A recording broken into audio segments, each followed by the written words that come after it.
নমস্কাৰ পুনৰ প্ৰভাতী সম্ভাষণ জনাই আজিৰ দিনটো ৰাখিবলৈ মই আগলৈ আপোনালোকৰ মাজত উপস্থিত হৈছোহি।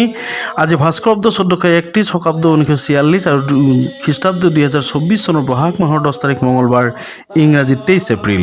আজি পূৰ্ণিমা তিথি আৰু এই মহাপূৰ্ণিমাৰ দিনাখন আপোনালোকৰ দিনটো মংগলময় হোৱাৰ কামনাৰে আজি দৈনিক ৰাশিফলৰ শিতানসমূহ আপোনালোকৰ আগত ব্যক্ত কৰাৰ প্ৰয়াস কৰিছোঁ। আজি সূৰ্যোদয় হৈছিল 4:55 আৰু সূৰ্যাস্ত হ'ব 5:44 আজি তিথি হৈছে পূৰ্ণিমা তিথি, নক্ষত্ৰ হৈছে চিত্ৰা নক্ষত্ৰ আৰু যোগ হৈছে বজ্ৰযোগ আৰু কৰণ হৈছে বৃষ্টিকৰণ। আজি নৱজাতকৰ ৰাশি হ'ব কন্যা ৰাশি, ক্ষুদ্ৰবৰ্ণ, দেৱাৰীগণ, বাঘৰ অস্থি, বায়ুযোগ, অষ্টোত্তৰী বুধ, বিংশোত্তৰী মঙলৰ দশা। আদ্য ঋতু হ'লে 15 দিনীয়া বেশ্যাযোগ, যোগিনী বায়ুকোণত। আমি এতিয়া পোনে পোনে সময় নষ্ট কৰি আহিছোঁ মেষ ৰাশিৰ জাতক জাতিকাসকলৰ ক্ষেত্ৰত। মেষ ৰাশিৰ জাতক জাতিকাসকলৰ ক্ষেত্ৰত আজিৰ দিনটো অত্যন্ত শুভ, বিশেষকৈ কৃষি কৰ্মৰ লগত জড়িত হৈ থকা ব্যক্তিসকল। তেওঁলোকে মান সন্মান লাভ কৰিব, আৰ্থিক সচ্ছলতা বাঢ়িব, তেওঁলোকৰ সন্তানৰ সুখে তেওঁলোকক সুখী কৰি ৰাখিব। গোটেই দিনটো তেওঁলোকে আনন্দমুখৰ পৰিৱেশত থাকিব পাৰিব।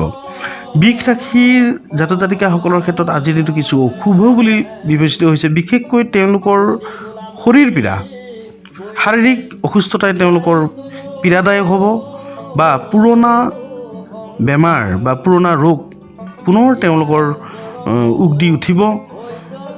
আৰ্থিক সচ্ছলতাৰ ক্ষেত্ৰত অসুবিধা হ'ব। মিথুন ৰাশিৰ জাতক জাতিকাসকলৰ ক্ষেত্ৰত আজিৰ দিনটো কিছু অশুভ বুলি পৰিগণিত হৈছে। এইকাৰণেই যে তেওঁলোকৰ আত্মীয় কুটুমে তেওঁক আজি বিৰোধিতা কৰিব। মিথুন ৰাশিৰ জাতক জাতিকাসকলক তেওঁলোকে ঘৰুৱা বিবাদ লাভ কৰিব, তেওঁলোকে ঘৰুৱা মানুহৰ আত্মীয় মানুহৰ বিৰোধ বা ষড়যন্ত্ৰৰ বলি হ'ব।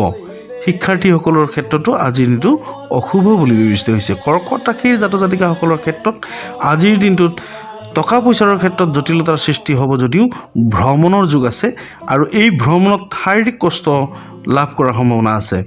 সিংহ ৰাশিৰ জাতক জাতিকাসকলৰ ক্ষেত্ৰত আজিৰ দিনটো অত্যন্ত সুন্দৰ।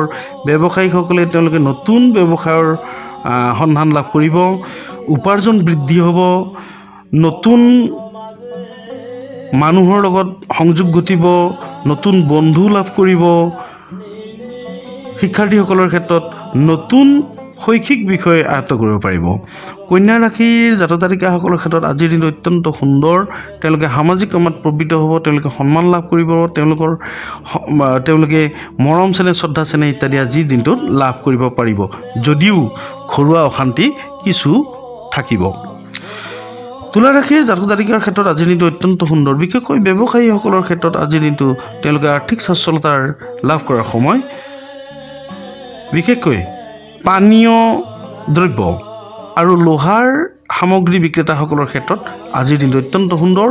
চাকৰিয়াল প্ৰাৰ্থীসকলৰ কাৰণে থাকিব নতুন খবৰ আৰু চাকৰিয়ালসকলৰ পদোন্নতিৰ যোগ। বৃশ্চিক ৰাশিৰ জাতক জাতিকাসকলৰ ক্ষেত্ৰত আজিৰ দিনটো অত্যন্ত সুন্দৰ বুলি বিবেচিত হৈছে। তেওঁলোকৰ নতুন বস্তু ঘৰলৈ আহিব, বিশেষকৈ লোহাৰ বস্তু, গাড়ী ঘোঁৰাকে আদি কৰি বিভিন্ন দ্ৰব্য সামগ্ৰী তেওঁলোকৰ ঘৰলৈ আহিব। তেওঁলোকৰ জীৱনলৈ নতুন বস্তুৰ প্ৰয়োভৰ ঘটিব। ধনু ৰাশিৰ জাতক জাতিকাসকলৰ ক্ষেত্ৰত আজিৰ দিনটো কিছু অশুভ বুলি বিবেচিত হৈছে। এইকাৰণেই তেওঁলোকে কৰ্মৰ মৰ্যাদা নাপাব, পৰিশ্ৰমৰ উপযুক্ত মৰ্যাদাৰ অভাৱত তেওঁলোকে হতাশাত ভুগিব আৰু কৰ্ম পৰিৱৰ্তন হোৱাৰ যোগ, তাৰ লগে লগে স্থান পৰিৱৰ্তন হোৱাৰো যোগ দেখা যায়।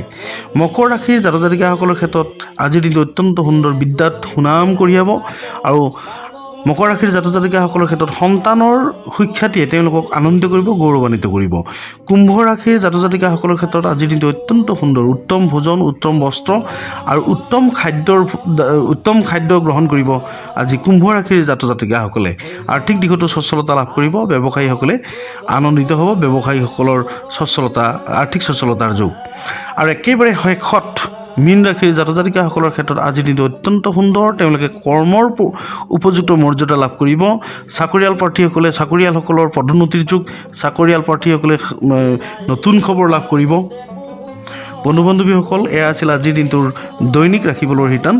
গতিকে যদি মোৰ এই ভিডিঅ'সমূহ আপোনাৰ মনোগ্ৰাহী হৈছে তেনেহ'লে এটা লাইক কৰিব, কমেণ্ট কৰিব, বন্ধুবৰ্গৰ সৈতে শ্বেয়াৰ কৰিব আৰু কমেণ্টত ওম নমঃ শিৱায় বুলি কমেণ্ট কৰিব আৰু যদি আপুনি নৱাগত তেনেহ'লে মোৰ এই চেনেলটি ছাবস্ক্ৰাইব কৰিব। ধন্যবাদ।